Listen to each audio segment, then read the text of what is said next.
ये जो बेरोजगार इजराइल जा रहे हैं, ये जो बेरोजगार इजराइल जा रहे हैं और जो बेरोजगार इजराइल जा रहे हैं और जो अग्निवीर के लोग कपड़े उतार के आंदोलन कर रहे हैं, इनसे कैसे बीजेपी बच पाएगी। और ये जो नई आवाज उठी है पीडीए वाली, इसमें पीड़ित दुखी अगड़े भी हैं, ये ना भूलें अपने आप को। जो पीड़ित हैं, दुखी अगड़े वो भी हैं और पिछड़े दलित अल्पसंख्यक आदिवासी भाइयों का ये समूह है और आधी आबादी के साथ आगे बढ़ रहे हैं। तो 90% लोग इस पीडीए में शामिल हैं। तो भारतीय जनता पार्टी कैसे बचेगी। देखिए, भारतीय जनता पार्टी अपने वोट को न बिखर पाए, इसलिए उन्होंने चलते चलते ये सम्मान देने का काम किया। अगले दिन इंडिया गठबंधन को लेकर भाजपा तंज कस रही है कि आप लोग दूल्हा अभी नहीं डिसाइड कर पा रहे कौन होगा। सीट शेयरिंग को लेकर भी कांग्रेस नाराज है। बीजेपी को चिंता इस बात की करनी चाहिए कि उनके सांसदों की परफॉर्मेंस क्या है। यहां तो मान लीजिए गठबंधन के सांसद जीते थे, लेकिन उत्तर प्रदेश की सरकार उनकी रही, दिल्ली की सरकार उनकी रही।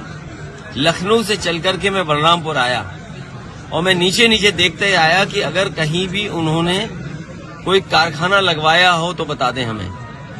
जो आरोप समाजवादियों पे लगाते थे, अरे डबल इंजन की सरकार और इन्वेस्टमेंट कितना, 40 लाख करोड़।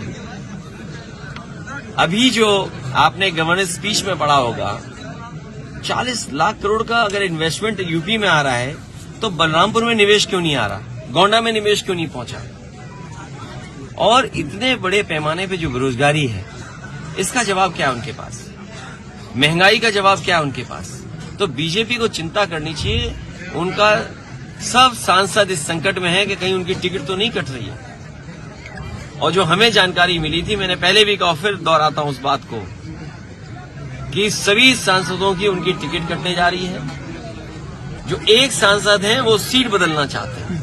राम मंदिर का उद्घाटन हो रहा था, वहाँ पे 32 बीघा SC/ST OBC को लगभग 5 अरब रुपए का जमीन घोटाला हो गया, उनको मुआवजा तक नहीं मिला। मैं अपने पत्रकार साथी का धन्यवाद दूंगा। मैंने कई बार ये कहा कि अगर कोई पुण्य काम होने जा रहा हो, कोई बहुत बड़ा काम होने जा रहा हो और पीडीए के लोग दुखी हों, 90% आबादी वाले लोग दुखी हों, तो ऐसे पुण्य काम में उनको भी कम से कम भला होता।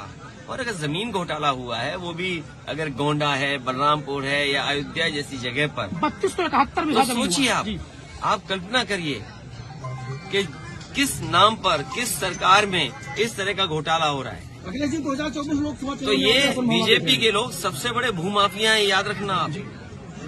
जहां कहीं भी जमीन कब्जा हो रही है और आप जांच करोगे तो वहां बीजेपी वाले ही मिलेंगे। बीजेपी, भारतीय जनता पार्टी भू माफिया पार्टी बन गई है।